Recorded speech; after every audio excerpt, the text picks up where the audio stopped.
Hello students. कल हमने आपके राजस्थान इतिहास के बारे में चर्चा की थी। कल हमने राजस्थान इतिहास व नामकरण के बारे में समझा था। और आज हम आपका एक पर्टिकुलर टॉपिक लेके चलते हैं और वो आप देख रहे हो कि आज हम पढ़ने वाले हैं आपके राजस्थान इतिहास में मेवाड़ का इतिहास। मैं बात करूं आपकी जब भी की राजवंश की बात आती है तो राजस्थान में जो सबसे गौरवशाली इतिहास के बारे में राजवंश के बारे में हम अध्ययन करते हैं तो उसमें एक आपका नाम आता है मेवाड़। और सबसे पहले मैं उसी टॉपिक को लेके चल रहा हूं कि राजस्थान के मेवाड़ का इतिहास। चलो हम बात करते, ये आप देख लो। और हम बात करते हैं आपके मेवाड़ राजवंश।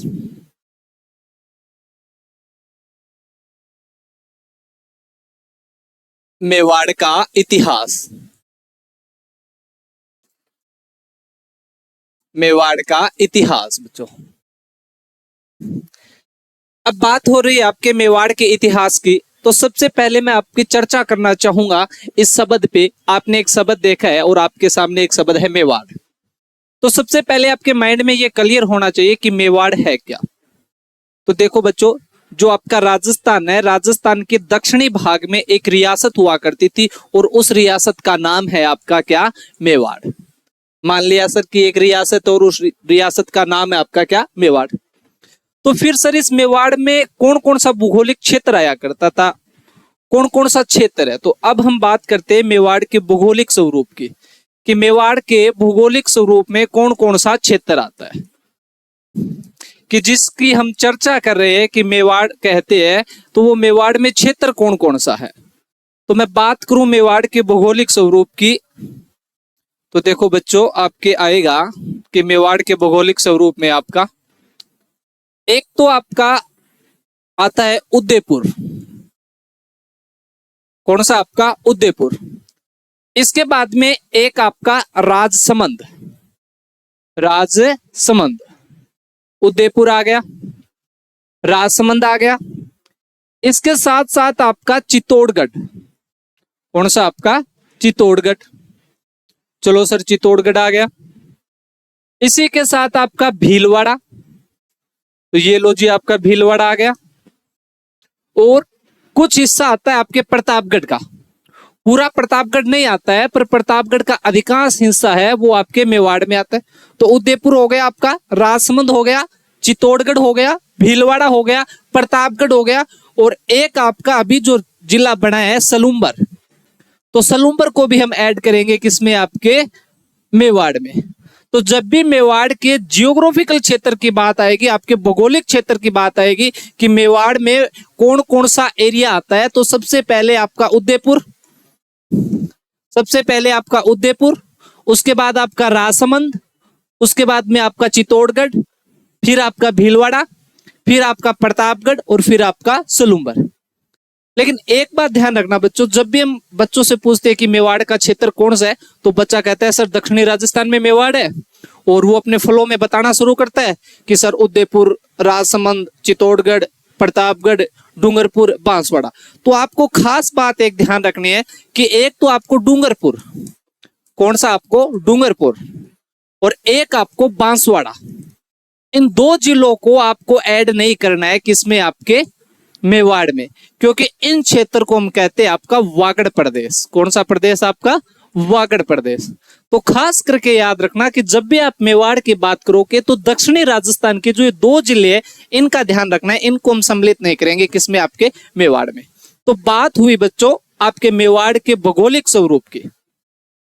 इसके बाद में हम बात करें कि सर मेवाड़ का ये भौगोलिक स्वरूप हो गया, जो आप एक नाम बता रहे हो मेवाड़, क्या इस मेवाड़ को हमेशा से मेवाड़ के नाम से जाना जाता है? नहीं बच्चों, इस मेवाड़ को मेवाड़ के नाम से नहीं जाता था, इसके कुछ प्राचीन नाम भी है। हम बात करते हैं कि मेवाड़ के प्राचीन नाम क्या क्या थे। किसके भाई, आपके मेवाड़ के। जब हम आपके मेवाड़ के प्राचीन नामों की बात करते हैं तो सबसे पहले जो आपका नाम आता है मेवाड़ के प्राचीन नामों में, वो है आपका नंबर 1 नाम आपका मेदपाट। कौन सा नाम आपका, मेदपाट बच्चों। अब मेदपाट इसका नाम क्यों है, क्योंकि एक जनजाति हुआ करती थी मेद या मेर। मेद या मेड जनजाति के निवास के कारण इस क्षेत्र का नाम क्या पड़ा था आपका? मेदपाट। हमें सिर्फ इतना ध्यान रखना है कि आपके मेवाड़ के प्राचीन नामों में एक नाम कौन सा है आपका? मेदपाट। दूसरी बात, फिर ये आपका पठारी क्षेत्र हुआ करता था, तो पठारी क्षेत्र होने के कारण इसका एक नाम पड़ा आपका, और वो क्या है सर? प्रागवाट। क्या नाम है आपका? प्रागवाट। तो पहला नाम आपका मेदपाट हुआ, दूसरा नाम आपका प्रागवाट हुआ, और एक नाम और पड़ता है और वो है आपका सीवी जनपद। कौन सा आपका? सीवी जनपद। तो याद रखना बच्चों, आपके मेवाड़ के हमने 3 प्राचीन नामों की चर्चा की। पहला आपका मेदपाट, मेर या मेर जनजाति के कारण, दूसरा आपका प्रागवाट आपके पठारी क्षेत्र के कारण, और तीसरा आपका सीवी जनपद। एक बात ध्यान रखना, सीवी जनपद, इसकी मैं आगे चर्चा करूंगा जब सभ्यता पढ़ाऊंगा तो पूरी तरीके से। एक बार आप इतना याद रखो कि अगर आपको पूछ लिया जाए कि मेवाड़ रियासत में कौन सा जनपद था, तो कौन सा जनपद आएगा आपका? सीवी जनपद। या फिर आपको पूछ लिया जाए ऐसे कि सीवी जनपद था वो कौन सी रियासत में था, तो कौन सी में? आपके मेवाड़ में। दो हो गए कि एक तो सीवी जनपद राजस्थान की कौन सी रियासत में था, तो मेवाड़ में। या फिर मेवाड़ में कौन सा जनपद था, तो कौन सा जनपद था आपका? सीवी जनपद। चलो मैं इसके बाद में बात करता हूं कि हमने बात की है आपके मेवाड़ के भौगोलिक स्वरूप की, इसके बाद में आपके मेवाड़ के प्राचीन नाम होंगे, इसके बाद में आप कहोगे सर जो आपका मेवाड़ राजवंश है, इस मेवाड़ राजवंश में कौन सा वंश शासन करता था? पहला सीधा सा क्वेश्चन कि मेवाड़ में कौन सा वंश ने शासन किया, तो याद रखना यहाँ पे जिस वंश ने शासन किया था वो वंश कौन सा है आपका? गुहिल वंश। कौन सा वंश आपका? गुहिल वंश। कि मेवाड़ में कौन सा वंश ने शासन किया, तो कौन सा वंश आपका? गुहिल वंश। या फिर ऐसे पूछ लिया जाए कि गुहिल वंश ने राजस्थान की कौन सी रियासत में शासन किया था, तो कौन सी रियासत हो जाएगी आपकी? मेवाड़। कौन सी हो जाएगी आपकी? मेवाड़। चलो भाई, फिर आप कहोगे सर मेवाड़ में गुहिल वंश ने तो किया, पर इस गुहिल वंश का संस्थापक कौन है? इस आपके गुहिल वंश की स्थापना किसने की है? तो बच्चों नाम आता है आपके गुहिल का। इनको गुहिल भी कहा जाता है और आपका गुहादित्य भी कहा जाता है। चलो सर, हमने ये भी मान लिया कि मेवाड़ में गुहिल वंश की स्थापना गुहिल या गुहादित्य ने की थी।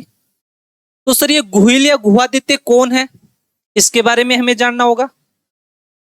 तो जब आप गुहिल या गुहादित्य के बारे में जानोगे तो आप सीधा जाओगे आपके गुहिल वंश के उत्पत्ति के सिद्धांत में, कि गुहिल वंश की उत्पत्ति या मेवाड़ वंश की उत्पत्ति के बारे में किसका क्या आपका सिद्धांत है। तो एक व्यक्ति हुए आपके कर्नल जेम्स टॉड। कौन हुए आपके? Colonel James Tod. Colonel James Tod. Colonel James Tod ji बताते हैं कि आपके गुजरात के जगह एक जगह पड़ती थी आपकी वल्लभी। कौन सी जगह आपकी? वल्लभी। गुजरात में एक जगह है वल्लभी, और वल्लभी में एक शासक हुआ करता था शिलादित्य। कौन आपका? शिलादित्य। वल्लभी में एक राजा है शिलादित्य, और शिलादित्य की एक रानी थी आपकी पुष्पावती। कौन आपकी? पुष्पावती। चलो भाई मान लिया कि वल्लभी गुजरात में है, उसका एक राजा है शिलादित्य, शिलादित्य की एक रानी है पुष्पावती। इन दोनों की जो संतान थी वही संतान कौन थी आपकी? गुहिल। कौन थी आपकी? गुहिल। तो कर्नल जेम्स टॉड का मानना था कि जो गुहिल या गुहादित्य ये कहां से? आपका वल्लभी से। ये सिद्धांत किसने दिया? तो कौन दे रहा है आपका? Colonel James Tod. Colonel James Tod का मानना था कि एक बार शिलादित्य पुष्पावती को संतान होने वाली थी, इसलिए पुष्पावती आबू के अंदर आपके अपनी देवी की धोख लगाने आई हुई थी। इसी पीछे से शिलादित्य पे आक्रमण हो गया। तो आपका कर्नल जेम्स टॉड अपनी हिस्ट्री में ये लिखता है कि पुष्पावती को किसी ने सूचना दी जब ये धोख लगा के या अपनी मन्नत मांग के वापस जा रही थी कि आपके पति शिलादित्य पे दुश्मनों का आक्रमण हो गया है और उसमें शहीद हो गए। कौन? आपके शिलादित्य। और अन्य जो रानियां थी वो शिलादित्य के साथ क्या हो गई भाई? आपकी सती। तो पुष्पावती ने कहा कि जब अन्य रानियां आपके महाराज के साथ सती हो गई है तो मुझे भी आपका क्या होना है? सती होना है। लेकिन कहते हैं उस समय पुष्पावती को समझाया गया कि इस समय आप क्या नहीं हो सकती? सती नहीं हो सकती। क्यों? क्योंकि पुष्पावती के गर्भ में बच्चा पल रहा था, कि आपके गर्भ में बच्चा पल रहा है इसीलिए आप इस समय सती नहीं हो सकते। कहते हैं कि कुछ समय के बाद पुष्पावती एक बच्चे को जन्म देती है और उस बच्चे का नाम क्या था आपका? गुहिल। गुहिल नाम क्यों पड़ा? क्योंकि जैसे ही पुष्पावती ने बच्चे को जन्म दिया, बच्चे को संभला दिया ब्राह्मणों को, और स्वयं क्या हो गई थी? सती। लेकिन जो ब्राह्मण थे वो डर रहे थे कि जिन्होंने आपके शिलादित्य पे आक्रमण किया है, इस बच्चे पे आक्रमण न कर दे, इसलिए इस बच्चे को गुफा में रखा गया। कहां में रखा गया? आपके गुफा में। जब इस बच्चे का लालन पालन पोषण बचपन जब गुफा में बीता, इसीलिए इस बच्चे का नाम क्या पड़ गया? आपका गुहिल। तो याद रखना कि आपकी शिलादित्य वाली, पुष्पावती वाली ये कहानी किसने बताई थी? तो किसने बताई? आपके कर्नल जेम्स टोड ने। तो सीधा सा याद रखना है कि जब भी गुहिल वंश की उत्पत्ति के बारे में हम बात करते हैं, तो जो आपके कर्नल जेम्स टोड का सिद्धांत है वो कौन सा है? आपका वल्लभी वाला। और वल्लभी में इन्होंने किसका पुत्र माना है? तो शिलादित्य का। चलो सर, एक बात मान ली आपके शिलादित्य का। इसके बाद में दूसरे में सिद्धांत की बात करूं तो आपके एक हुए अबुल फजल। अबुल फजल, और अबुल फजल ने एक सिद्धांत दिया है। इन्होंने बताया कि जो आपके मेवाड़ वाले गुहिल थे, ये गुहिल आपका जो ईरान है, ईरान का एक शासक हुआ है नौशेरवा, नौशेरवा खां आदिल। नौशेरवा खां आदिल, और नौशेरवा खां आदिल के वंशज बताया है गुहिलों को। तो पूछ लिया जाए कि ईरान के नौशेरवा खां आदिल के वंशज बताने वाला गुहिलों को कौन था? तो कौन हो जाएगा भाई साहब? आपका अबुल फजल। चलो सर, एक आपका कर्नल जेम्स टोड वाला आ गया, दूसरा आपका अबुल फजल वाला आ गया। इसके बाद में एक इतिहासकार हुए हैं आपके डॉक्टर डी आर भंडारकर। एक आपके इतिहासकार हुए हैं डी आर भंडारकर।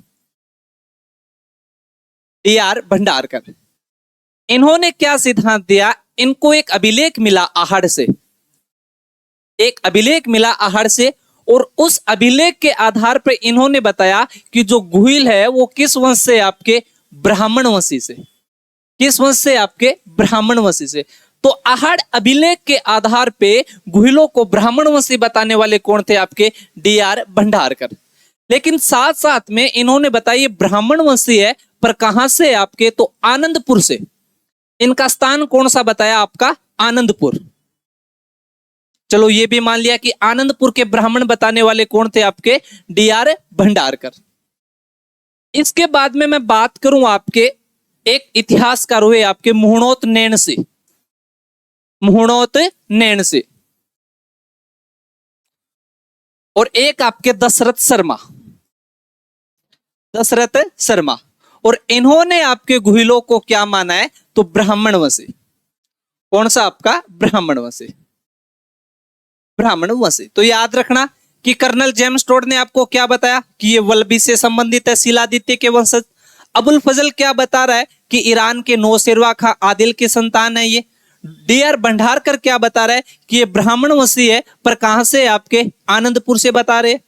इसके अलावा आपके मुहणोत नैणसी और दशरथ शर्मा इन्हें क्या बता रहे? आपके ब्राह्मण वंशी बता रहे। इसके अलावा हम बात करें तो गुहिलों को आपके कहीं ना कहीं सूर्यवंशी भी कहा जाता है। याद रखना, क्या कहा जाता है? सूर्यवंशी। और सूर्यवंशी कहने का मतलब है कि प्रत्येक जो परिवार होता है वो कहीं ना कहीं अपने आप को जोड़ता है, चाहे सूर्यवंशी कहो चाहे चंद्रवंशी कहो। जब आप पॉलिटिकल में देवीय सिद्धांत पढ़ते हो, राजत्व का जो देवीय सिद्धांत आता है उसमें आता है, तो गुहिलों ने भी अपने आप को किससे जोड़ा था? आपके सूर्यवंशी से। इसीलिए इनको क्या कहा जाता है भाई? आपका हिंदुआ सूरज कहा जाता है। हिंदुआ सूरज। चलो आगे चले। इतना समझ में आया कि मेवाड़ की बात की, इसके बाद आपके मेवाड़ के भौगोलिक स्वरूप की बात की, इसके बाद में हमने बात की कि मेवाड़ के प्राचीन नाम क्या है, इसके बाद में हमने देखा कि मेवाड़ में कौन से वंश ने शासन किया? गुहिल ने। तो गुहिल कौन था? तो किस किस इतिहासकार ने क्या क्या कहा? कि आपके टोड साहब क्या कह रहे हैं, अबुल फजल आपका क्या बता रहा है, भंडारकर क्या कह रहे हैं, और नैणसी और आपके दशरथ शर्मा क्या बता रहे। चलो इसके बाद में मैं बात करूं, आपने देखा कि गुहिल ने किसकी स्थापना की? आपके गुहिल वंश की। लेकिन ये स्थापना की कब आपकी? तो आपके इतिहासकारों का मत है कि गुहिल ने 566 ईस्वी में गुहिल वंश की स्थापना की। इस बात को याद रखना भाई, क्योंकि ये जो है आपका पूछा जाता है कि गुहिल ने मेवाड़ में गुहिल वंश की स्थापना कब की थी, तो कब कर रहा है भाई आपका 566 ईस्वी में। तो क्या हमारे पास इस चीज का एविडेंस है कि गुहिल वंश की स्थापना 566 ईस्वी में हुई थी? नहीं, ये हमें कहीं से पता नहीं चलता कि गुहिल ने गुहिल वंश की 566 ईस्वी में स्थापना की। तो फिर आपने कैसे बता दिया सर कि 566 ईस्वी में इसकी स्थापना हुई थी? इसकी मैं इसलिए बता रहा हूं क्योंकि आगे जाके एक अभिलेख मिला था, जिस अभिलेख का नाम है सामोली का अभिलेख। सामोली का अभिलेख, सामोली का अभिलेख, और ये है आपका 646 ईस्वी का, और आपके उदयपुर से मिला था ये। कि जब से आपके हिस्ट्री पे जो आपके गौरीशंकर हीरानंद ओझा हुए थे, उन्होंने रिसर्च करके आपकी हिस्ट्री लिखना प्रारंभ की, तो जब उनको आपके इस अभिलेख का पता चला कि ऐसा आपका अभिलेख है सामोली अभिलेख, और उदयपुर से प्राप्त हुआ, और 646 ईस्वी का, तो सर इसमें क्या लिखा हुआ है? पहली बात, ये जो अभिलेख है ये किसका है? तो ये शिलादित्य का है। किसका है? आपके शिलादित्य का। अच्छा, और शिलादित्य को गुहिल का 5वां वंशज बताया गया। कौन सा वंशज? आपका 5वां वंशज। तो ओझा जी ने इन्होंने कहा रे जो टोड वाली कहानी है वो झूठी है, क्योंकि आपका जो अभिलेख है इसमें हमें स्पष्ट पता चल रहा है कि कोई शिलादित्य नाम का शासक हुआ था, और वो गुहिल का कौन सा वंशज है? सब 5वां। इन्होंने बताया कि गुहिल हुआ, गुहिल के बाद शासक हुआ भोज, भोज के बाद में शासक हुआ आपका महेंद्र, महेंद्र के बाद में आपका शासक हुआ नाग, और नाग के बाद में आपका शासक हो रहा है कौन? शिलादित्य। शिलादित्य, तो ये याद रखना। और शिलादित्य का टाइम मिला इन्हें 646, क्योंकि अभिलेख कब का है? आपके 646। तो इतिहासकारों ने माना कि अगर हम मानते हैं कि एक शासक ने आपका लगभग 20 साल तक शासन किया हो, कितना? आपका 20 साल तक, तो जो गुहिल का टाइम निकल के आएगा वो टाइम निकल के आएगा आपका 566 ईस्वी, क्योंकि शिलादित्य 646 में। तो देखो आप, नाग होगा, नाग कब तक आ जाएगा? आपका 26 तक, 626 तक आ जाएगा। फिर महेंद्र आपका ये 626 तक है, तो महेंद्र देखो आपका 606 तक आ जाएगा। ये 606 तक है, तो आपका भोज,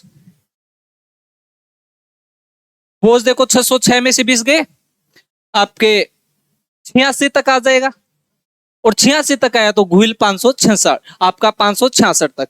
तो अगर आपको पूछ लिया जाए कि गुहिल वंश के कालक्रम के निर्धारण करने में कौन सा अभिलेख महत्वपूर्ण है, या कौन सा आपका अभिलेख साक्ष्य के रूप में उपलब्ध है, तो कौन सा अभिलेख आ जाएगा? आपका सामोली अभिलेख। और सामोली अभिलेख के आधार पर यह हुआ कि गुहिल ने गुहिल वंश की स्थापना कब की थी? आपके 566 ईस्वी में। चलो, आपने मान लिया कि गुहिल ने आपके गुहिल वंश की स्थापना 566 ईस्वी में। कि सर ये तो हो गया, इसके बाद में तो आपका याद रखना कि गुहिल वंश की स्थापना गुहिल ने की थी, और 566 ईस्वी में स्थापना की थी। गुहिल के बाद में मैं बात करता हूं तो आपका एक शासक आता है बप्पा रावल। कौन आता है? आपका बप्पा रावल। गुहिल के बाद में किसी शासक का जो उल्लेख मिलता है वो है आपका बप्पा रावल। तो बप्पा रावल के बारे में आपको क्या पढ़ना है? पहली बात, पहले आपको पता होना चाहिए क्या पढ़ना है बप्पा। तो एक तो बप्पा रावल का मूल नाम, किसका मूल नाम क्या है? तो सर ये क्या है? फिर जब आप बता रहे हो कि बप्पा रावल का मूल नाम, तो ये बप्पा रावल क्या है? तो ये इसका मूल नाम नहीं है बच्चों, ये आपकी इसकी उपाधि है। बप्पा नाम की क्या है? आपकी उपाधि। और रावल आपको पता है कि रावल का वैसे तो उल्लेख आप मानो तो इसका अर्थ होता है आपका राजकुल।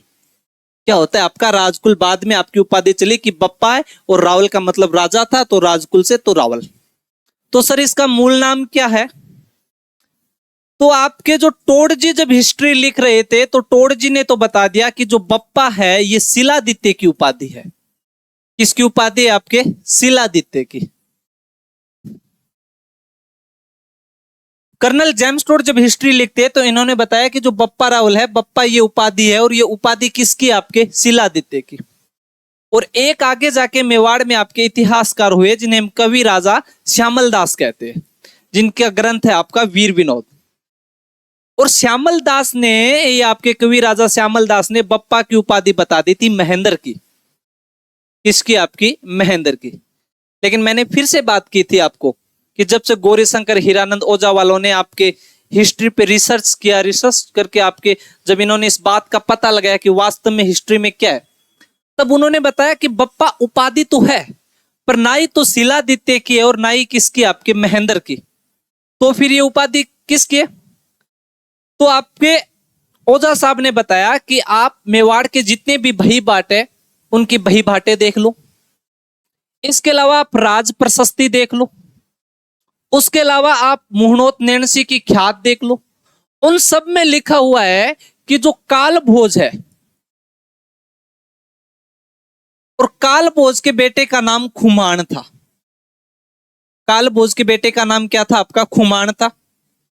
और एक इनका अभिलेख मिला है आठपुर से, आठपुर अभिलेख, उसमें लिखा हुआ है कि जो बप्पा राउल है, बप्पा राउल का बेटे का नाम खुमान है। तो इससे साफ हो गया कि कालभोज के बेटे का नाम भी खुमान है और बप्पा के बेटे का नाम भी खुमान है। तो वास्तव में जो आपकी बप्पा की उपाधि है ये किसकी? आपके कालभोज की। इसलिए याद रखना, अगर आपको पूछ लिया जाए कि बप्पा रावल ये मूल नाम किसका है, तो किसका है भाई? आपके कालभोज का। किसका है? आपके कालभोज का। और कालभोज का जो नामकरण करने वाले इतिहासकार थे, वो इतिहासकार कौन है आपके? तो गौरीशंकर हीरानंद ओझा। गौरीशंकर हीरानंद ओझा। ये बात आपको याद रहे तो बढ़िया है, ना रहे तो बढ़िया है, पर इतनी बात आप जरूर याद रखना कि जो आपके बप्पा रावल है, बप्पा की जो उपाधि है ये किसकी है? तो किसकी है? आपके कालभोज की। और ये थोड़ी सी आप श्यामल दास वाली जरूर याद रखना कि इन्होंने किसकी उपाधि बता दी थी, तो किसकी बताई थी? आपके महेंद्र की। इसके बाद में बात करूं कि बप्पा रावल, तो कहते हैं कि बप्पा रावल थे ये एक ऋषि हुआ करते थे, आपके हारित ऋषि। कौन? आपके हारित ऋषि। और हारित ऋषि के शिष्य हुआ करते थे कौन? आपके बप्पा रावल। ऐसी कहानियां हैं इतिहास में, और वैसे भी आपको पता है कि इतिहास वो कहानियों का एक ही समूह है आपका। इन्होंने बताया कि जो हारित ऋषि थे, हारित ऋषि के शिष्य हुआ करते थे बप्पा रावल, इनकी गाय वगैरह चराया करते थे। कहते हैं कि जो आपके बप्पा रावल थे, ये बप्पा रावल आपके राठासन देवी की पूजा किया करते थे। किसकी पूजा किया करते थे? आपके राठासन देवी की। जब कहते हैं कि आपके हरित ऋषि का अंतिम शिष्य आया, तो इन्होंने राठासन देवी को प्रसन्न किया, और राठासन देवी को प्रसन्न करके बोले कि जो मेरा शिष्य है इनका कुछ जुगाड़ करवाओ, इनके रहने खाने पीने की व्यवस्था करो, इन्हें एक राज्य दिलवाओ। तो कहते हैं कि राठासन देवी ने कहा कि मैं नहीं कर सकती, आप एक काम करो, महादेव को प्रसन्न करो। तो कहते हैं कि आपके जो हारित ऋषि थे, इन्होंने महादेव की तपस्या की, महादेव को खुश किया, और महादेव को खुश करके महादेव से वरदान प्राप्त किया कि मेरे शिष्य को प्राप्त हो कौन सा? आपका राज्य? मेवाड़ राज्य। कौन सा? आपका मेवाड़ राज्य। तो पूछ लिया जाए कि आपके बप्पा रावल को किसके आशीर्वाद से आपको मेवाड़ का राज्य मिला, तो आपके किसके? महादेव के आशीर्वाद से। और महादेव को प्रसन्न किसने किया था? आपके हारित ऋषि ने। इसके बाद मैं बात करूं कि मेवाड़ राज्य कैसे मिला। देखो, आपके बप्पा रावल के समकालीन मेवाड़ में आपका शासन कर रहा था मानमोरी। कौन कर रहा था? आपका मानमोरी। और मानमोरी को पराजित किया बप्पा रावल ने 734 ईस्वी में। और 734 ईस्वी में बप्पा रावल ने मानमोरी को पराजित करके अधिकार कर लिया किस पर? आपके चित्तौड़ पे। किस पर अधिकार कर लिया? आपके चित्तौड़ पे। तो बप्पा रावल ने सर्वप्रथम चित्तौड़ पर अधिकार कब किया? तो आप याद रखोगे कब किया? आपका 734 ईस्वी में। किसको पराजित किया? तो मानमोरी को पराजित करके। पहली बात। इसके बाद में हम देखें कि क्या बप्पा रावल ने और कोई आपका, एक तो इन्होंने चित्तौड़ पे विजय प्राप्त की, और चित्तौड़ पे विजय प्राप्त करके अपने जो राजधानी थी वो राजधानी रखा किसको? आपके नागदा को। किसको रखा? आपके नागदा को। और यहां पर एक मंदिर बनवाया, और मंदिर किसका बनवाया? आपके एकलिंग जी का। किसका मंदिर? आपके एकलिंग जी का। और एकलिंग जी कौन है? तो महादेव। एकलिंग जी कौन है? आपके महादेव। एकलिंग जी कौन है? आपके महादेव। एक मिनट बच्चों,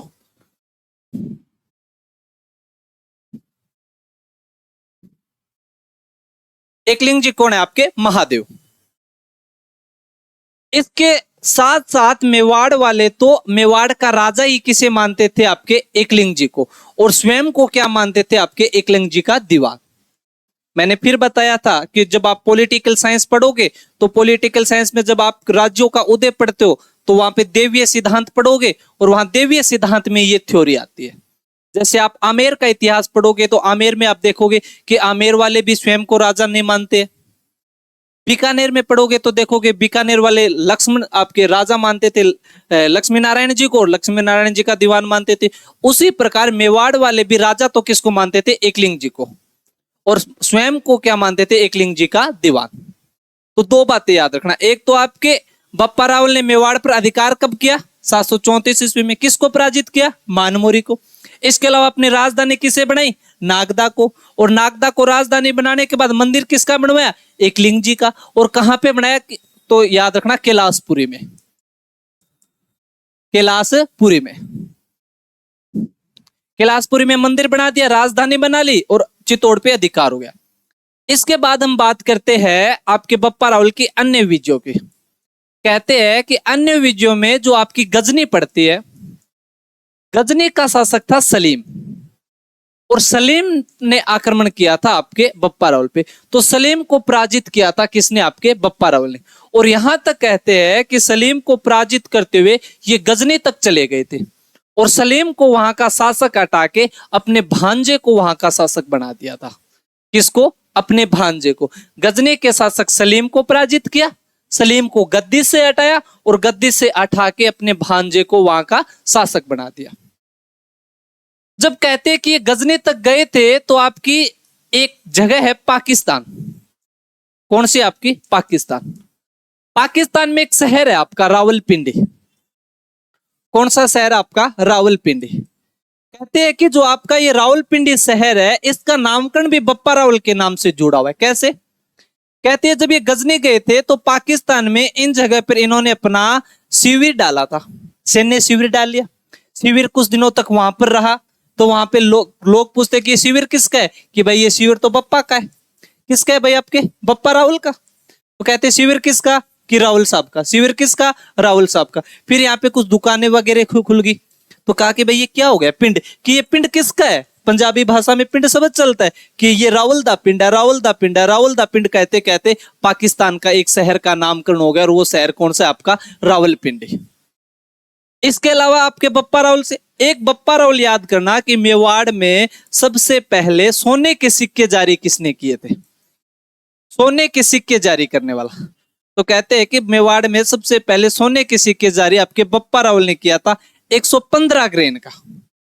कितने ग्रेन का, आपके 115 ग्रेन का सोने का सिक्का जारी किया था आपके बप्पा रावल ने। तो बप्पा रावल के बारे में हमने क्या क्या देखा, कि एक तो बप्पा रावल ने चित्तौड़ पे विजय प्राप्त किया, नागदा को अपनी राजधानी बनाया है, एकलिंग जी के मंदिर का निर्माण करवाया है, पाकिस्तान के आपके गजनी के सलीम को पराजित किया था, पाकिस्तान का जो शहर है रावलपिंडी ये भी इन्हीं से जुड़ा हुआ है। इसके अलावा सोने के सिक्के क्या कर दिए आपके जारी। इसके अलावा एक आपके मराठी इतिहासकार हुए हैं सीवी वैद्य, सीवी वैद्य, चिंतामणि विनायक वैद्य। इन्होंने बप्पा रावल की जो तुलना थी वो तुलना की है आपके चार्ल्स मार्टेल से। ये एक थोड़ा सा याद रखना भाई कि चार्ल्स मार्टेल से तुलना की, क्योंकि जो आपका चार्ल्स मार्टेल हुआ करता था ये एक फ्रांसीसी सेनापति हुआ करता था। जिस प्रकार से आपको पता है कि भारत में सबसे पहला मुस्लिम जो सफल आक्रमण है वो कब हुआ था, 712 ईस्वी में, और मुस्लिम सत्ता की स्थापना कब हुई थी, 1192 ईस्वी में। लगभग 480 सालों तक इन्होंने यहां इनका शासन स्थापित नहीं हो पाया था। तो आपको क्या लगता है कि 712 में जो पहला आक्रमण हो गया था उसके बाद में कोई आक्रमण नहीं हुआ होगा? नहीं, हर दिन आक्रमण हुआ है, हर साल आक्रमण हुआ है। लेकिन इन बीच के 400 सालों में अगर किन्हीं योद्धाओं ने मुस्लिमों को रोके रखा तो वो थे आपके राजस्थान के राजपूत राजा। कहीं हम पढ़ेंगे आगे जाके, कोई गुजर प्रतिहारों में हुआ है, कोई बप्पा रावल हुआ है, कोई चौहानों में शासक हुआ है। इन 480 सालों तक जो रोके रखा था वो आपके राजस्थान के राजपूत हुआ करते थे। आपको क्या ऐसे ही लगता है तो याद रखना चार्ल्स मार्टेल ने क्या किया था, इन्होंने सबसे पहले जो यूरोप में आपके मुस्लिम आक्रमण हो रहे थे उनको मुस्लिमों को पराजित किया था चार्ल्स मार्टेल ने। और हमारे भारत में जो आपका पराजित कर रहा है वो कौन है, आपका बप्पा रावल। कौन है वो, आपका बप्पा रावल। तो इतिहासकारों ने आपके बप्पा रावल की तुलना की है किसके साथ, आपके चार्ल्स मार्टेल के साथ। तो बप्पा रावल की हमें इतनी चीजें याद रखनी कि बप्पा रावल मैन। सीधी सी याद रखना कि बप्पा रावल शिष्य किसका था, आपके हारित ऋषि का। बप्पा रावल ने चित्तौड़ पे विजय प्राप्त कब की, 734 ईस्वी में। बप्पा रावल ने आपके चित्तौड़ कब जीता, 734 ईस्वी में। राजधानी किसको बनाया, आपके नागदा को। कौन से मंदिर का निर्माण करवाया, एकलिंग जी के मंदिर का। एकलिंग जी के आपके मेवाड़ वाले क्या कहलाते, सब दीवान कहलाते। इसके अलावा बप्पा रावल का मूल नाम क्या है, आपका कालभोज है। बप्पा रावल ने कौन से सिक्के चलाए, आपके सोने के सिक्के चले। उनका वजन कितना था, आपका 115 ग्राम। इसके अलावा बप्पा रावल की तुलना किसके साथ की गई, आपके चार्ल्स मार्टेल के साथ। ये सारी है आपके बप्पा रावल की। इसके बाद में पढ़ते हैं बप्पा रावल के आगे का। बप्पा रावल के बाद में आपको शासक मिलता है अल्लट। मेवाड़ में अगला शासक आपका अल्लट। अब मैं आपकी बात करूं अल्लट की, तो एक तो याद रखोगे कि अल्लट का एक अन्य नाम है आपका। अल्लट को अन्य किस नाम से जाना जाता है, तो अल्लट का अन्य नाम है आपका आलू रावल। कई बार पूछ लिया जाता है ऐसे सवाल कि आलू रावल मेवाड़ के किस शासक का नाम है, तो किसका हो जाएगा, आपके अल्लट का। और जब भी आपको अल्लट पढ़ना हो तो अल्लट की एक बात याद रखना, अल्लट से संबंधित आपके पास दो अभिलेख है। एक तो अभिलेख है आपका सारणेश्वर प्रशस्ति। कौन सा, आपका सारणेश्वर प्रशस्ति। कब की है सर, 953 ईस्वी की। अच्छा सर, इसमें क्या लिखा हुआ है, इस सारणेश्वर प्रशस्ति में लिखा हुआ है कि एक तो हमने अभी पढ़ा था कि बप्पा रावल ने राजधानी किसको बनाया था, आपके नागदा को। लेकिन अल्लट क्या करता है, एक सब स्टेशनर बना लेता है, अन्य राजधानी बना लेता है, और वो बनाया था आपके आहड़ को। किसको, आपके आहड़ को। तो मेवाड़ की सर्वप्रथम आहड़ को राजधानी बनाने वाला शासक कौन है भाई, आपका अल्लट है, पहली बात। इसके अलावा मैं बात करूं जो आपकी सारणेश्वर प्रशस्ति थी, ये आपके सारणेश्वर का याद रखना, जिस भी शब्द के अंत में ईश्वर लगा हो वो महादेव जी का मंदिर हुआ करता है। तो इन्होंने जब आपके इतिहासकारों ने इस प्रशस्ति को पढ़ा तो उन्हें पता चला कि वास्तव में ये जो महादेव का मंदिर है ये प्रशस्ति इस मंदिर की नहीं है। इनको पता चला कि आहड़ में कोई वराह मंदिर हुआ करता था। कौन सा मंदिर, आपका वराह मंदिर। और ये प्रशस्ति कहां की, आपके वराह मंदिर की। मानो जो आपका वराह मंदिर था उसको किसी ने तोड़ दिया तो वो भाटा बच गया था, और वो भाटा जब आपके इस सारणेश्वर वाला जो शिव जी का जो मंदिर बनवा रहा था और वो पत्थर उसमें लगा दिया तो वो प्रशस्ति आपकी सुरक्षित बच गई। तो इनको पता चला कि सारणेश्वर प्रशस्ति महादेव के मंदिर की न होके किसकी, आपके वराह मंदिर की। तो दो जानकारी मिली, एक तो राजधानी किसको बनाया, आपके अल्लट ने, आहड़ को। इसके अलावा कि आहड़ में वराह मंदिर का निर्माण करवाने वाला कौन है भाई, आपका अल्लट। इसके अलावा एक जानकारी ये मिलती है कि इस प्रशस्ति से कर निर्धारण का, करों के बारे में जानकारी मिलती है। और चौथी जानकारी है नौकरशाही की, कि आपके अल्लड़ ने मेवाड़ में क्या प्रारंभ कर दी थी, नौकरशाही। इसलिए सवाल बनता है आपका कि मेवाड़ में नौकरशाही का जनक किसे कहा जाता है, कि मेवाड़ में नौकरशाही का जनक किसे कहा जाता है, तो किसे कहा जाता है भाई, आपके अल्लट को। और इसका उल्लेख कहां पे मिलता है, तो उल्लेख कहां पर मिल रहा है, आपके सारणेश्वर प्रशस्ति में। इन्होंने तो नौकरशाही में यहां तक अपने नाम और लिखे, जैसे एक नाम लिखा आपका संधि विग्रह। संधि विग्रह, संधि विग्रह का अर्थ क्या हो गया कि युद्ध व शांति में जो मध्यस्थता की भूमिका आपका निभाता है वो। इसके अलावा नाम लिखा हुआ है आपका अमात्य। अमात्य का मतलब आपका मुख्यमंत्री या प्रधानमंत्री उस समय के। इसके अलावा आपका नाम लिखा हुआ है बांदीपति। बांदीपति का मतलब होता है राजा की प्रशंसा करने वाले। तो आपके सारणेश्वर प्रशस्ति में आपके नौकरशाही में नाम लिखे हुए संधि विग्रह, अमात्य, बांदीपति। तो एक तो अल्लट के बारे में कौन सी प्रशस्ति आपकी सारणेश्वर, इसमें क्या उल्लेख मिला कि एक तो राजधानी किसको बना लिया, आपके आहड़ को। दूसरा, आहड़ में वराह मंदिर का निर्माण किसने करवाया, आपके अल्लट ने। इसमें किसकी जानकारी मिलती है, आपके करों की। और चौथी आपके मेवाड़ में नौकरशाही का जनक भी किसे कहा जाता है? आपके अल्लट को। और उसमें ये नाम भी मिल रहे हैं आपके कि संधि विग्रह, अमात्य, बांदीपति। एक अल्लट का अभिलेख है आगे जाके आपका आठपुर अभिलेख। ये वैसे तो शक्ति कुमार के समय का है, लेकिन इसमें आपकी जानकारी मिल रही है। आठपुर अभिलेख में जानकारी मिलती है कि जो आपका अल्लट था, इस अल्लट ने अपना विवाह किया था हरिया देवी से। किससे? आपके हरिया देवी। और जो हरिया देवी है ये आपकी हूण राजकुमारी है। कौन? आपकी हूण राजकुमारी। और हूण कौन थे? आपके हूण विदेशी थे। तो एक बात पता चलता है कि राजस्थान में प्रथम कोई अंतरराष्ट्रीय विवाह कर रहा है तो वो कौन है भाई? आपका अल्लट। प्रथम कोई विदेशी बहू लेके आ रहा है तो वो कौन है? आपका अल्लट। और वो कौन है भाई? आपकी हरिया देवी। तो राजस्थान का प्रथम अंतरराष्ट्रीय विवाह करने वाला व्यक्ति भी कौन है भाई? आपका अल्लट। देख लो भाई अल्लट। अब आप अपनी सोच लो, अल्लट तो ला रहे हैं भाई आपकी हूण राजकुमारी हरिया देवी को। और यहां जानकारी मिली कि हरिया देवी ने एक गांव बसाया था, और वो गांव कौन सा है? आपका हरसपुर। कौन सा गांव? आपका हरसपुर। तो अल्लट से इतनी चीजें याद रखनी है कि अल्लट का अन्य नाम आपका आलू रावल। दो प्रशस्ति मिलती है आपकी, एक सारणेश्वर प्रशस्ति जो आपके 953 ईस्वी की। इसमें जानकारी मिली कि आहड़ को सब स्टेशन ने बनाया। इसके अलावा आहड़ में वराह मंदिर का निर्माण करवाया। आपके कर निर्धारण की आपका उल्लेख मिल रहा है। इसके अलावा मेवाड़ में नौकरशाही का जनक किसे कहा जाता है? आपके अल्लट को। और ये इनमें नाम मिले। दूसरा आपके आठपुर का अभिलेख जो आपके 977 ईस्वी का है। इसमें क्या हमें उल्लेख मिला कि एक तो अल्लट ने हूण राजकुमारी हरिया देवी से विवाह किया, जो आपका प्रथम अंतरराष्ट्रीय विवाह हो गया। और दूसरा आपके हरिया देवी ने कौन सा गांव बसाया? तो वो आपका हरसपुर। इतनी बात है मोटा मोटी आपकी किसकी? अल्लट की।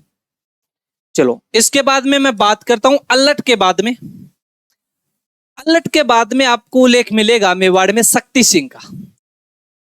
किसका? शक्ति सिंह। हाँ भाई, समझ में तो आ रहा है ना कि पहले हमने गुहिल पढ़ा, गुहिल के बाद में हमने बप्पा रावल को देखा, और बप्पा रावल के बाद में हमने आपके अल्लट को देखा, और अब अल्लट के बाद में शक्ति सिंह। शक्ति सिंह को आपके क्या याद रखने है कि शक्ति सिंह के समय आपके मेवाड़ पे आक्रमण किया था मुंज परमार ने। किसने? आपके मुंज परमार ने। पहली बात ये याद रखने कि मेवाड़ पर मुंज परमार का आक्रमण हुआ, तब मेवाड़ का शासक कौन था? आपका शक्ति सिंह। कौन था? आपका शक्ति सिंह। और इस मुंज परमार का एक वंशज हुआ है आगे जाके, जिसे हम कहते हैं आपका भोज परमार। कौन? आपका भोज परमार। और भोज परमार ने चित्तौड़गढ़ में एक मंदिर बनवाया था, जिस मंदिर को हम कहते हैं आपके त्रिभुवन नारायण मंदिर। त्रिभुवन नारायण मंदिर। तो आपका चित्तौड़ में त्रिभुवन नारायण मंदिर का निर्माण करवाने वाला कौन है साहब? है भोज परमार।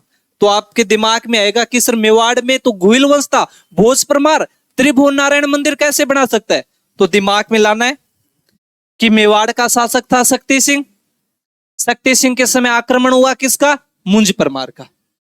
मुंज परमार का आगे जाके एक वंशज हुआ, और वो वंशज कौन है? आपका भोज परमार।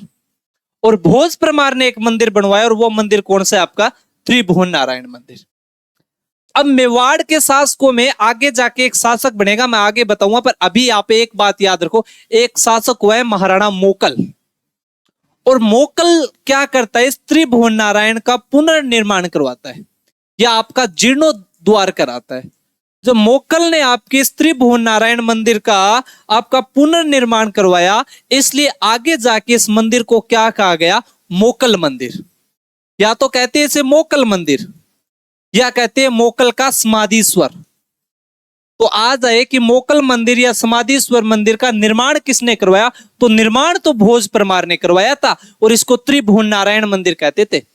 लेकिन त्रिभुवन नारायण मंदिर का आगे जाके मेवाड़ के महाराणा मोकल ने पुनर्निर्माण करवाया था, इसीलिए आगे जाके इसको मोकल मंदिर या आपका समाधीश्वर कहा जाता है। इतनी बातें याद रखनी है किसको? आपके शक्ति सिंह की। अब शक्ति सिंह के बाद में मैं बात करूं मेवाड़ के अगले शासक, तो शक्ति सिंह के बाद में हम मेवाड़ का अगले शासक है रण सिंह। कौन? आपके रण सिंह।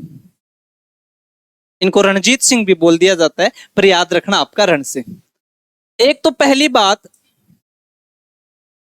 कि रण सिंह का एक आपका जो रण सिंह है, इस रण सिंह का अन्य नाम आपका करण सिंह।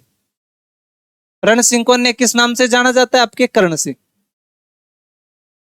और रण सिंह के टाइम की खास बात यह है कि अभी तक जो मेवाड़ में कौन सा वंश चलता आ रहा था आपका? सर गुहिल वंश। गुहिल वंश। रण सिंह के शासनकाल में गुहिल वंश आपका दो भागों में विभाजित हो गया। कितने भागों में विभाजित हो गया आपके? दो भागों में। क्यों? इसका रीजन ये था, रण सिंह के दो बेटे थे। बड़े बेटे थे आपके छेम सिंह। कौन थे आपके? छेम सिंह।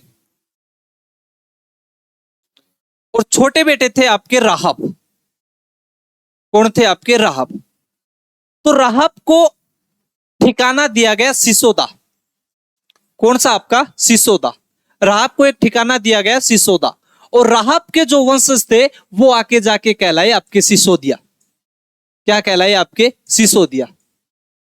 और सिसोदियाओं की उपाधि थी आपकी राणा या महाराणा। और जो छेम सिंह था, ये छेम सिंह बना मेवाड़ का शासक, और इन्होंने उपाधि धारण की रावल की। तो यहां से हमें रावल की उपाधि देखने को मिलती है। कि रण सिंह के शासनकाल की क्या विशेषता है? तो रण सिंह के शासनकाल की विशेषता यह है कि इनके समय में जो आपका गुहिल वंश था वो दो भागों में विभाजित हुआ। एक आपके रावल शाखा और दूसरी आपकी राणा या सिसोदिया शाखा। सिसोदिया तो इन्हें इसलिए कहा गया क्योंकि सिसोदा ठिकाने से है, लेकिन इन्हों की कौन सी शाखा? राणा या महाराणा शाखा। तो आपके रावल शाखा का प्रथम शासक कौन हो जाएगा साहब? छेम सिंह। और आपके सिसोदा या आपके राणा शाखा का प्रथम शासक कौन हो जाएगा? राहब। ये किन के शासनकाल की बात है? आपके रण सिंह की। और रण सिंह के बाद में मेवाड़ का अगला शासक कौन बना? आपका छेम सिंह। और छेम सिंह ने कौन सी उपाधि धारण की? आपकी रावल। तो ये बात हुई आपकी रण सिंह की। रण सिंह हुए। रण सिंह के बाद में आपके शासक बने छेम सिंह। छेम सिंह ने अपने रावल की उपाधि धारण कर ली, और कोई विशेष बात नहीं। लेकिन छेम सिंह था, छेम सिंह के दो पुत्र थे आपके। छेम सिंह शासक बना। छेम सिंह के दो पुत्र थे, एक आपका सामंत सिंह और एक आपका कुमार सिंह। इनके बारे में थोड़ा सा हमें पढ़ना है। ये बात है आपके 1172 ईस्वी के आसपास की, कि जो आपका सामंत सिंह था, ये सामंत सिंह जब मेवाड़ के शासक बने तो सामंत सिंह का विवाह हुआ था आपके चौहान राजकुमारी हुआ करती थी, एक आपके प्रीथाबाई। प्रीथाबाई। प्रीथाबाई कौन सर? तो प्रीथाबाई आपने नाम सुना होगा, पृथ्वीराज चौहान। और पृथ्वीराज चौहान की बहन थी कौन? आपकी प्रीथाबाई। और प्रीथाबाई का विवाह हुआ मेवाड़ के शासक है सामंत सिंह के साथ। और एक आप चौहानों में नाम सुना होगा, कीर्तिपाल चौहान। जालोर के कीर्तिपाल चौहान। अब क्या था कि जो आपका कीर्तिपाल चौहान था, ये कीर्तिपाल चौहान प्रेम करता था किससे? आपके प्रीथाबाई से। कीर्तिपाल चौहान किसको चाहता है? प्रीथाबाई को। प्रीथाबाई का विवाह किसके साथ हो गया? सामंत सिंह के साथ। अब बच गया कौन? आपका कीर्तिपाल। कीर्तिपाल का प्यार चला गया किसके पास? आपके सामंत सिंह के पास। इसलिए कहते हैं कि कीर्तिपाल चौहान ने आक्रमण कर दिया किस पर? आपके सामंत सिंह पर। किस पर? आपके सामंत सिंह पे। इसलिए सामंत सिंह हार कर आपके दक्षिणी राजस्थान में वागड़ राज्य की स्थापना की। किसकी? आपके वागड़ राज्य की। और अपनी राजधानी बनाया था वाटपद्रिका को। जब आपका कीर्तिपाल चौहान मेवाड़ पे अधिकार कर लेता है तो सामंत सिंह का भाई बच गया कौन? आपका कुमार सिंह। और कुमार सिंह पुनः फिर बाद में आक्रमण करता है किस पे? आपके कीर्तिपाल चौहान पे, और मेवाड़ पर अधिकार कर लेता है। एक थोड़ा सा याद रखना कि चौहानों का मेवाड़ पर अधिकार किस शासक के समय हो गया था? तो किसके समय पर? आपके सामंत सिंह के समय में। और सामंत सिंह के समय पर आपके मेवाड़ पे चौहानों का अधिकार हो गया था। लेकिन सामंत सिंह के भाई कुमार सिंह ने बाद में सेना इकट्ठी की, सेना को संगठन किया, और इकट्ठी और संगठन करके आक्रमण किया किस पे? आपके कीर्तिपाल चौहान पे। और कीर्तिपाल को पराजित करके पुनः अधिकार कर लिया किस पर? आपके मेवाड़ पर। तो आज आपने कितने शासक पढ़ लिए? देखो, पहले हमने पढ़ा आपके गुहिल। गुहिल के बाद में आपका बप्पा रावल। गुहिल के बाद में आपका बप्पा रावल। बप्पा रावल के बाद में किसको पढ़ा? आपके अल्लट को। अल्लट के बाद में आपके शक्ति सिंह को, किसको? आपके शक्ति सिंह को। शक्ति सिंह के बाद में आपके रण सिंह को। और रण सिंह के समय में आपको पता है गुइल वंश 2 भागों में विभाजित हुआ। रण सिंह के बाद में आपका छेम सिंह। कौन? आपका छेम सिंह।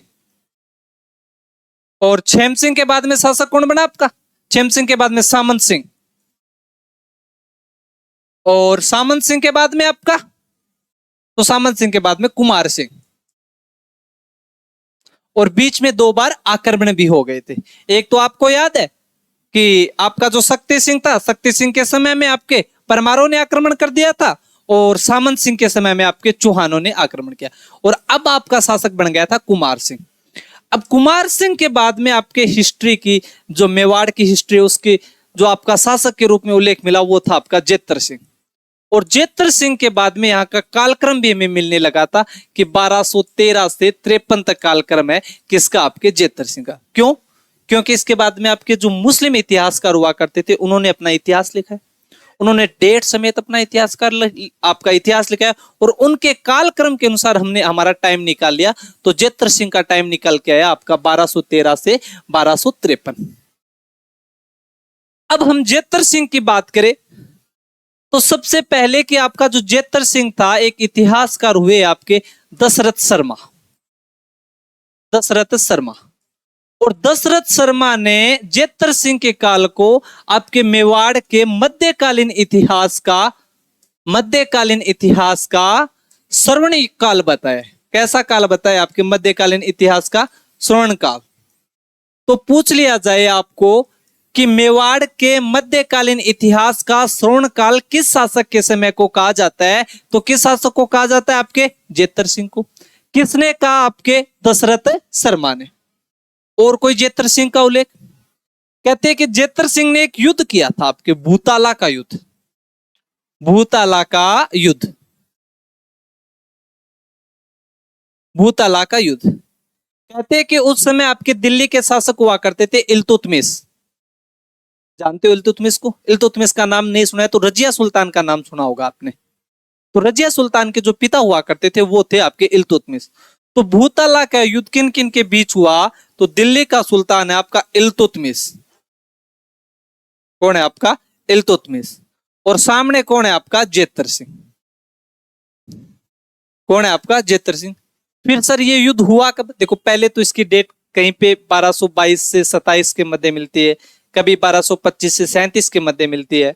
लेकिन जो अब की बार आपकी एनसीईआरटी की 10वीं किताब है, 10वीं क्लास की, उसमें स्पष्ट लिखा हुआ है कि इसकी डेट कितनी आपकी 1227। तो हमें बस इतना याद रखना है कि भूताला का युद्ध किन किन के बीच हुआ? तो इल्तुतमिश, जेतर सिंह।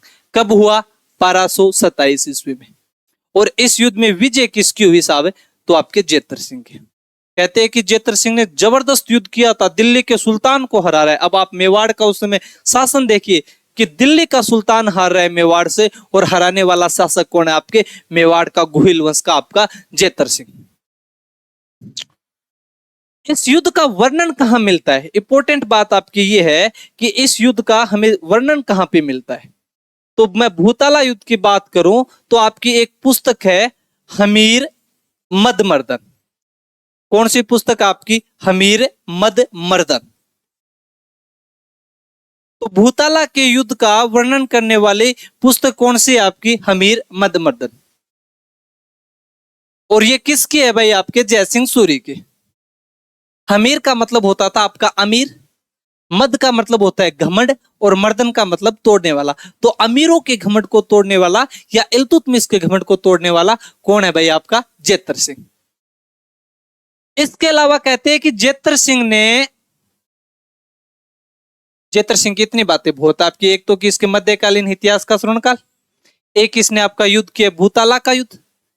इसके अलावा कहते हैं जब आपके इल्तुतमिश की सेना हार गई थी, जो इनकी राजधानी नागदा हुआ करती, आपका अल्लट ने आहड़ को बनाया था पर वो सब स्टेशन नहीं थी, आपकी मेन राजधानी नागदा थी। तो जो आपके जेतर सिंह के सैनिक थे वो भूताला के युद्ध में आए हुए थे लड़ने। नागदा में कोई सैनिक नहीं था। जब इल्तुतमिश की सेना हारी तो हार के भागी, और जब भागती है तो भागती हुई सेना पे हम आक्रमण नहीं करते थे राजपूत। इसलिए जब सेना भागी तो भागते भागते जब ये नागदा में पहुंची तो इन्हें पता चला नागदा में तो कोई है ही नहीं, तो ये जाते समय आपके नागदा को पूरी तरह से लूट लिया।